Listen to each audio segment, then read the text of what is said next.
Հաց ուտելու ժամանակ քրիստոնյաներս ունենք սովորություն աղոթքելու, չէ՞։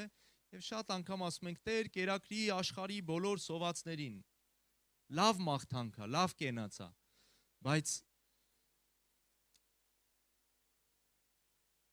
ամեն անգամ երբ որ լսում եմ այդ խոսքը, իմ մեջ մի հատ ձայն է բարձրանում, դու կերակրի։ Կարաս դու գոնե մի հոգու կերակրես։ Դու եւ թե մի հոգու կարաս կերակրես, մի խնդրի Աստծուն, որ ամբողջ աշխարհին կերակրի։ Դու եղիր այն մարդը, որ գոնե մի հոգու կկերակրես։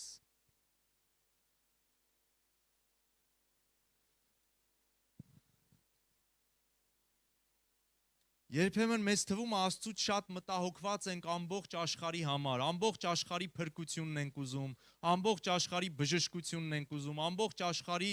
կուշտ փորն ենք ուզում, կշտանալն ենք ուզում, բայց ինչ ենք մենք անում։ Արդյոք մենք կարողանում ենք գոնե մեկ հոգու փրկության պատճառ լինել։